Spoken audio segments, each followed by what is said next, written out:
This is the review for Tarduk, originally released in the year 2009 and contains 17 pieces. Tarduk is an Agori from the jungle tribe of Tessera. Tarduk is an experienced treasure hunter, often going out of his way to discover new, unexplored areas or to follow up on myths that are going around. Because of Tarduk's desire to find out the past, he has a great sense of adventure, sometimes volunteering to go out on dangerous treks no one else would even consider doing. Some of Tarduk's more famous appearances are in the story serials. The Crossing, where he joins Gresh, Kerbold, and Strack on a task to deliver Excidian to Volcanus, while evading the likes of the Skrull, Forox, and Bone Hunters. And in The Riddle of the Great Beings, where after finding an artifact in the dirt at Atro, he convinced Crotesius and Kerbold to join him on an adventure much larger than they expected, as they tried to find the Red Star.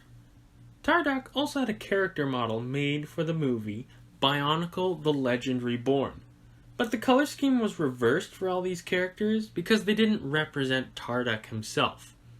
Except for the leader Agori, who was colored properly, but he's not actually Tarduk, because Tarduk does not lead the village.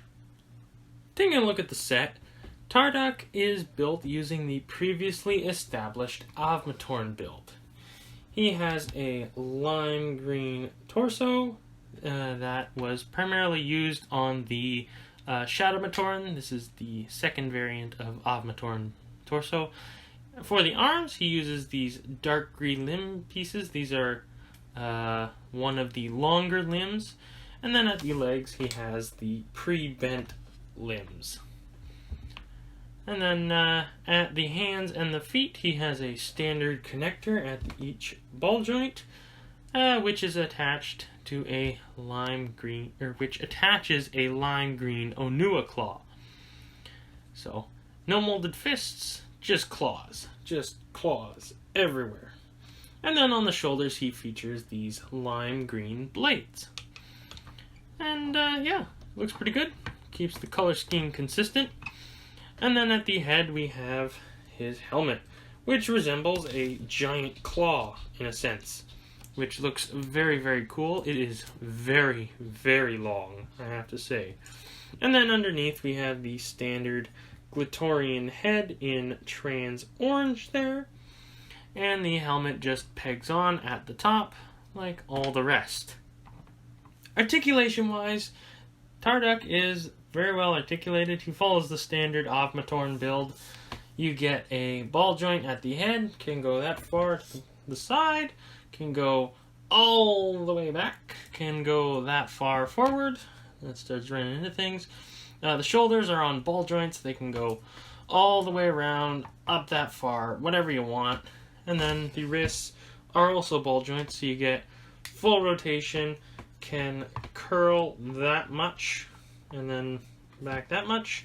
So nothing really hindered, nothing gets in the way, except maybe the blade and the helmet. That might interfere with each other if you really pose it right, but I haven't had a problem with it personally. The legs can go all the way up, can go all the way back. You can do more than the full splits, so no problems here. It's a ball joint with a socket.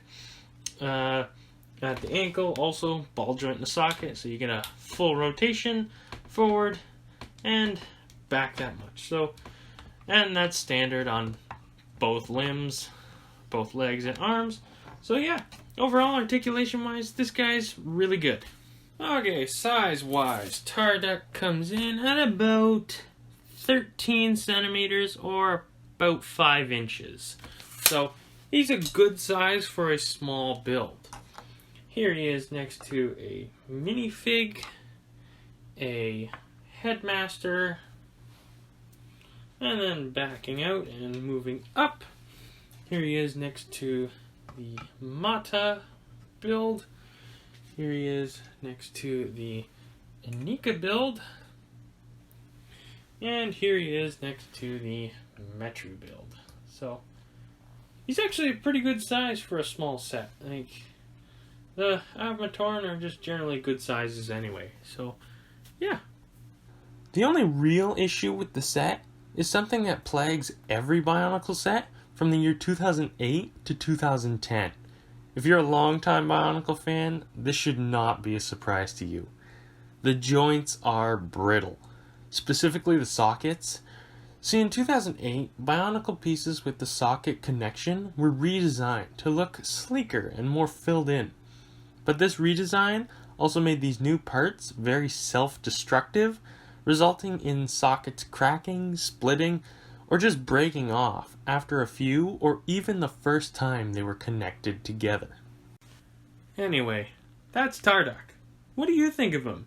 Do you think he's just another over-designed Avmatoran? Or is he an inspired character to you? Let me know in the comments below. Don't forget to like and subscribe to stay up to date with all my newest videos. Thank you for watching, and I will see you all next time.